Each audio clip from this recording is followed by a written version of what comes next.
ఎవరైనా ఇబ్బంది కలిగినప్పుడు వారికి అవసరాలకి తీర్చగలిగే వారమే ఉండాలి. ఇబ్బంది కలిగిన వారిని ఏం చేస్తాం? ఇంకా ఇబ్బంది పెట్టే వారంగా మనం ఉండకూడదు. వాళ్ళకి ఏం చేయాలి? కాస్త కూస్తో సహాయం చేసేవారుగా మనం జీవించగలగాలి. ప్రియమైన దేవుని బిడ్డలారా, దేవుడు మనల్ని అందుకనే ఏర్పాటు చేసుకున్నాడు. మనల్ని అందుకనే ఏర్పాటు చేసుకుని పిలుచుకుని ఉన్నాడు. ఆయన పిలిచిన పిలుపు తగినటువంటి జీవితము దేవుళ్ళు మనం కొనసాగించినట్లయితే దేవుడు మనలను, మన కుటుంబాలను ఆశీర్వదించేవాడే అంటున్నాడు. దేవునికి స్తోత్రం.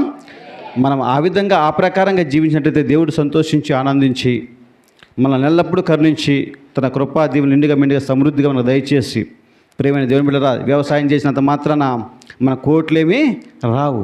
కానీ దాంట్లోనే మనం ఇంట్రెస్ట్ చూపించగలిగినట్లయితే, దాంట్లోనే దేవుని నమ్మగలిగినట్లయితే, దీంట్లోనే నాకు ప్రతిఫలం ఇయ్యే దేవుడా అని చెప్పి అడిగినట్లయితే దేవుడు కరుణించి మనకు ప్రతిఫలం ఇచ్చేవాడు అంటున్నాడు. హల్లెలూయా.